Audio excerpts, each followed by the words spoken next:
Hello and welcome to a new episode of the CTO Show with Mehmet. My name is Mehmet, and as you know, in each episode, I discuss different topics from emerging technology, and under that comes anything like AI, HR tech, ed tech, and sometimes also I talk about startups and the founders behind them.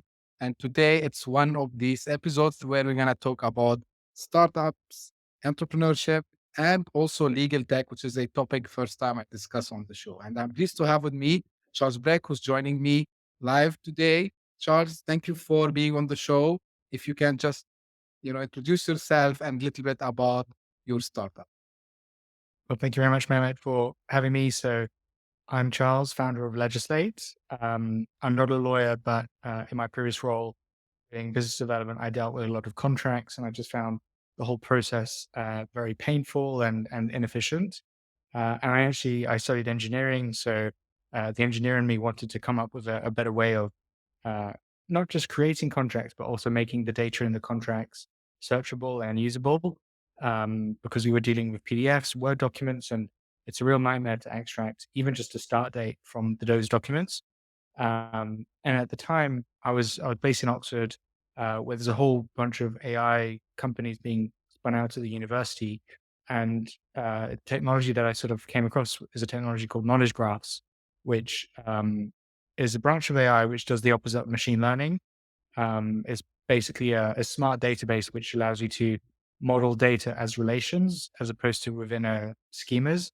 And in addition to those relations, you can introduce reasoning, which allows you then to find more patterns or infer new relations in your data or create new data. Um, and if you think about a contract is a bunch of relations, there are concepts. And at the time, it just seemed like a great way to, knowledge graphs seemed like a great way to model contracts. And therefore, have with a superior model, we could automate contracting better. But we could then also make that data searchable and allow companies to answer questions about their contracts. So that was 3 years ago. We're now a team of 20 almost, and working with over 200 clients. And yeah, here we are today on the CTO show. That's great story to hear, Charles. Charles, what was the main motivation for you? Did you see something you faced yourself? Because usually founders, they are eager to find problems, right? So they can out to their customers. So what was the main reason for you to start your company? Yeah. So when I was doing business development at the startup, I was responsible for finding clients, but then also making sure that we could send a contract to them and act on any amendments or requests or changes. Um, and so the problem was that we were waiting for legal to review documents, and only the legal team could sort of decide if the document was valid. And then post signature, the problem was my finance director, my customer success team, and the CEO. Everyone wanted to know what was in the contract, even though they had copies of the PDF. So I had to each time go in the document, extract the data, email it to them, share it to them. So it just seemed very efficient. It seemed like I was wasting a lot of time, and we were losing. Time is the biggest killer of deals. So we were losing Yep. opportunities because how long contracting would take.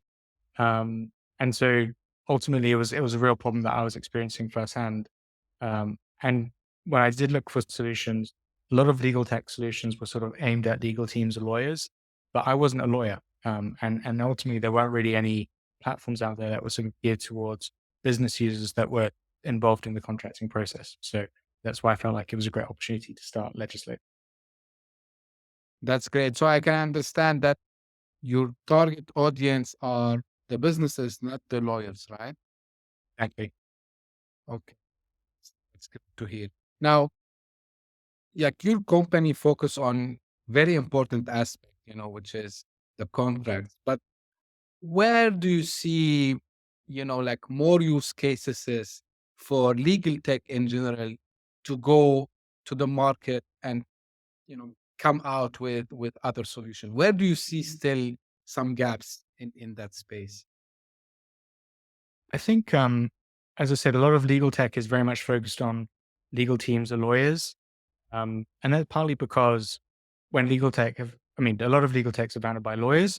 So lawyers view the problem from their own angle and own perspective, which is very different from the perspective that I have because I'm not a lawyer and I experienced the problem from the perspective of someone who was working with lawyers. So um, I guess that's sort of a key thing, which means that legal tech solutions developed by lawyers tend to optimize lawyers and therefore require a lawyer in the loop. And there aren't that many lawyers. So um, I think there's obviously a lot of room for disruption with being able to uh, scale legal expertise with AI. But I do think though that that model will still have its own limits because um, AI will never be, or at least machine learning based models will never be 100% accurate.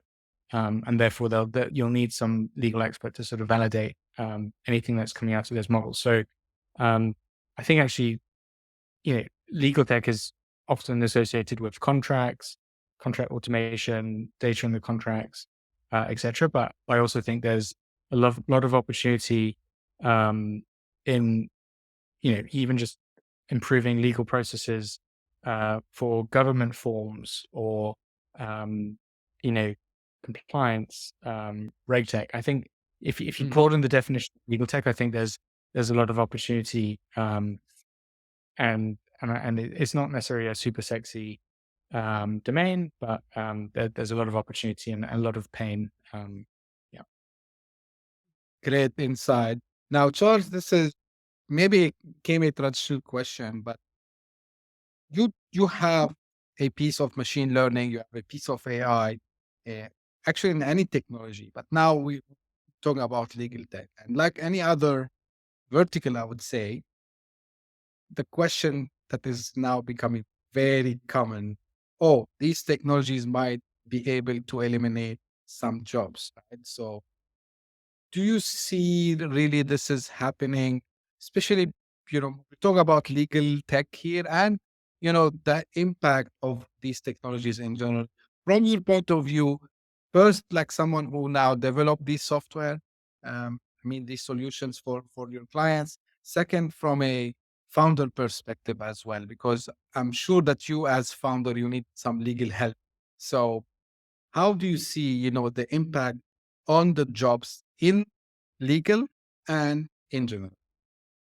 Yeah, I don't think many legal jobs will be disrupted. To be honest, I think it might be more um, on the processing front or the back end front, because I do think that I mean at least ChatGPT and OpenAI they've made certain manual repetitive tasks very easy to automate. Um, for example, uh, if you've got an email, extract the website domain. So I think, I mean, Mhm. this obviously doesn't really apply to legal, but it's a manual task which doesn't require much intelligence or thought or creativity. And I think any repetitive task around the processing of the data where you're not required to provide any creative input, those jobs are at risk of being automated. But but the reality is legal is quite a creative field. The value of a lawyer isn't necessarily generating a document; it's telling you which document to generate. And whilst an AI might be able to give you some insights, the reality is people still want that legal advice. In the same way that if you went to a dentist and you'd want to interact with a human, not with an AI, the AI might augment the dentist and help find problems that they might not see straight away. It might help them identify the problems faster. But I think, at least in the legal domain, the legal work, as we know, that lawyers do, probably won't get disrupted. But if there's any sort of back office automation, then I think that's where there'll be some disruption.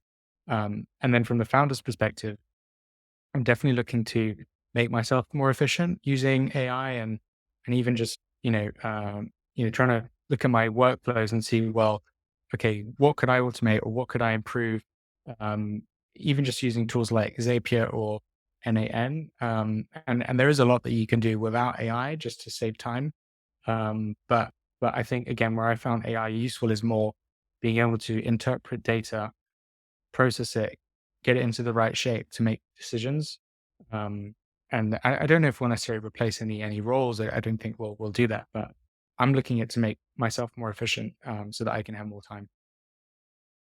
Yeah, great answer also, I would say. And a lot of guests on the show, they mentioned something very similar because people now talking about the concept of augmenting, the augmentation aspect, as you gave the example of the dentist. And this might apply to any job actually, which is true. Now, before I move to your story as a founder and the entrepreneurship, last thing regarding, from technology perspective, especially in the legal field, what are your expectations from the trends perspective? Like, what's next? Like, what could be the next big thing when it comes to legal tech? I think my view is quite biased, but I do think that um, a lot of legal tech has been very much focused on the generation of documents or the being able to output documents quickly, and therefore automate a process with PDFs. Whereas I think that's great, but you can't actually build anything with PDFs or on top of PDFs. And so we're making those PDFs machine readable using knowledge graphs, and I think that sort of opens up a whole new range of opportunities because you can build on top of a knowledge graph. So I think there's a lot of potential to build applications on top of contracts which are machine readable, whether that's integrating payments, whether that's integrating compliance. And I think if we take a step back and look at what fintech is, as why fintech exists, it mainly exists because of open banking and the ability to make bank accounts machine readable. So I think if we can do the same for contracts, it's going to sort of disrupt the industry. And I don't know if the industry is ready for it, but it's at least the direction that we're trying to create. Yeah, that's good. Now, moving forward to being an entrepreneur and a first-time founder, what are some of the challenges and some what is for sure now for you is lessons you can a little bit share with us? So maybe now you say, okay, I wish I knew this before I started it. So if you can tell us a little bit about this, so people who are thinking to start their own businesses can get some insights from. Yeah, I think well, I'm a first time founder. I'm also a solo founder. So I think the first challenge is always, and I don't think it's much easier when you have a co founder, but getting your first hires is always a challenge. Um, and I think hiring is always going to be a challenge. And the reality is um, hiring is one of those topics where you think you know it until you actually do it and then it doesn't work out. And the reality is it doesn't work out more often than you think. So I think hiring has definitely been a challenge for us. Um, and part of it is being able to now with this all this learnings as well, working out how do we know if the candidate is going to be a good fit from a cultural perspective, from a role perspective, from a competency perspective. I think we're definitely much better at um, being able to sort of predict that. But the reality is even if you're selecting 1% or 0.1% of candidates, you're still going to have a failure rate of maybe 20%, regardless of how much you do. And um, I think the, what's important then is to be able to act quickly. And you definitely don't want to, to have an environment where you unfortunately don't let go of people, because if you do that, then you're at risk of creating a culture, an environment which is hurting the company. So I guess, yeah, hiring is a key issue. You will get it wrong, and if you get it wrong, then you need to act quickly. I think that's sort of the key takeaway for today. When you mentioned hiring, was that finding developers, or was it for sales, or is it all of that? I think the role you're hiring for will always have a impact, or it will always be different because I think developers are looking for something completely different from salespeople. I think the sales is an area where we have always struggled to attract great salespeople, and I think That's something which a lot of companies can relate to. Um, I think on the tech front, it's sort of cyclical. Um, there have been times where we've struggled to get candidates, but then there are times where we've got too many. Um, but I'd say probably have had better success hiring developers than hiring any other roles. Um, but I'd say part of that is also that it's much easier to sort of assess the competency of a developer based on the tech stack and what you're looking for. Um, and maybe also like the mindsets of developers is also maybe different from um, a more commercial role. I don't think necessarily developers are trying to sell themselves in an interview.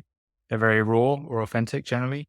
So so you're less likely to be misled and then after the hire realize actually this person is not who they said they were. And I'm not saying that commercial people do this deliberately, but I do feel like there's maybe more of a tendency to um, and employers do the same. Employers also pitch themselves during the interview process. But I feel like for commercial roles where it's more subjective. There's less subjective data. You're more likely to end up in a unsatisfactory situation. Yeah, makes sense. I used to work in like tech sales. Let's put it in this context, and I can relate to what you are saying now, Charles. So yeah, and I was purely tech before, and everyone pitch, his or her story.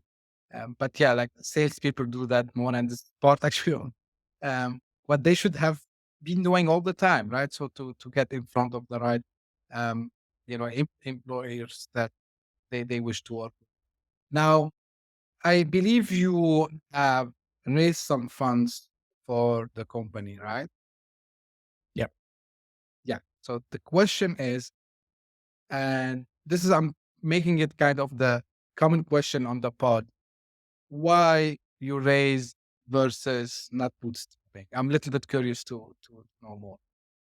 Yeah. Well, I mean, although I studied engineering, I I'm not a developer, um, and I think had I been a developer, then I would have been tempted to um, I would say necessarily bootstrap, but at least progress the product further um, and maybe independently. But I think in our case, well, A, I'm not a developer. B, knowledge graph technology is very niche. I know that there are lots of no code solutions out there, but you can't just plug a no code tool into a knowledge graph and then start building on the knowledge graph. So that was like one other reason why we needed um, tech support and tech support, unfortunately, well, it's a reality, requires some form of funding. So um, I went down the angel route to start with, and then after we had a product and some initial traction, went down the venture route. So we raised in total 4 million. We've just closed a 3 million round, and I'd say I obviously admire founders who managed to bootstrap, and I'm very jealous of those founders. But I think the reality is every business is different. Every founder or group of founders is different, um, and we're also dealt different cards. I started the company with 3 years of professional experience, whereas maybe had I started the company later, I would have been able to self fund. Maybe I don't know. So I think it's just one of those things where funding changes for every single company and startup and founder. And once you're dealt with a set of cards, you do, I guess, need to go down a certain route. But yeah, I don't think there's any right or wrong um, answer or solution to funding. No, definitely, there is no right or wrong answer to this. And each founder that I have interviewed on the podcast, they had their own reasons why they went to this route or that route, which is, as you said, it depends on each kind of business, the ambition that they had, and their business model. I believe, Charles, your model is a SaaS model, right? Yeah. Okay. Now I know it's your first startup, but what made the SaaS model attractive to you? I think software is great because um, you don't need to physically ship it. It can sort of run independently. And I guess in our case, contracts are, even though sometimes they are printed, contracts are mostly digital. So it made sense to be sort of in the, you know, create software to deal with contracts. Um, but I think when I started the company 3 years ago, it was also the beginning of the pandemic, and um, it really increased the awareness or adoption of online or remote contracting. Um, and so, it just made sense to have a SaaS platform to sort of deal with that. But obviously there are all sorts of benefits of SaaS, whether it's on the support front or it's on the financial front. And yeah, I guess it's a great model if it makes sense. Yeah, indeed. It's like, you know, on the long run, it's a proven uh, business model, I would say, because it's like about the recurring revenue. Now, any business, whether you are new or you've been sometimes in the market, everyone worries about competition, right? So, for you, how do you look from a founder perspective to the competition? Like, how do you deal if someone maybe took one of your features and they cloned it, or maybe they cloned the whole system even? Like, what's your point on this? What you can tell other founders about this? Well, fortunately, that hasn't happened to us yet, because I feel like whilst the legal tech market can be seen as crowded, I agree it's crowded for legal tech for lawyers and law firms, whereas in our space, there aren't that many solutions aimed at businesses. And even since starting the company, I haven't recently seen any that have sort of come up that are trying to approach the problem or the framing as like we are. So I guess it's not necessarily a situation that we've encountered. But I think competition is great because ultimately it validates that there is a market, that there is demand. And even though we haven't really figured everything out, if there are competitors that are a bit further along the road, then maybe there are lessons that we can learn from them.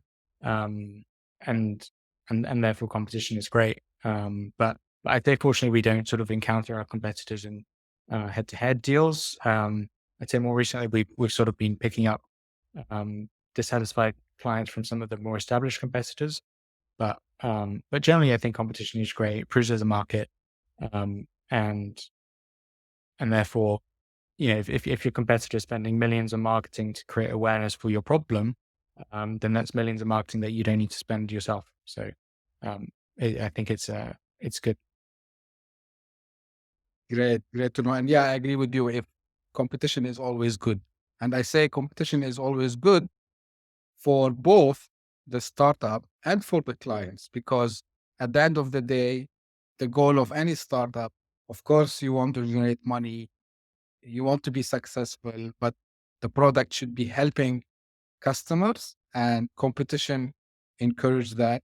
I agree with you 100%. Now, as a founder, Charles, like I, I always ask this question because now I'm into a startup mode myself. Like I don't have a SaaS product or anything, but maybe trying one day. What is the number one, thing that you always keep thinking about it all the time? I think right now it's always thinking about customers and getting more customers. I think especially because we have evolved the product and as we've grown, focused on a broader group of customers or a different group of customers. Seeing that it will work with this new group of customers is something that um, I'm always sort of aware of and thinking of. And then the more customers we have, the more um, the more investors we can get, etc. So I think right now it's all down to customers. But before that, it was all about investors. But it's a bit of a chicken and egg problem because to get investors, you need customers, and sometimes to get customers, you need investors. So yeah, I guess customers is all I think about right now. I like this customer centric approach.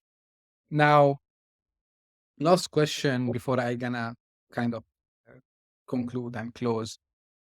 What is the next for your company? What's the next step?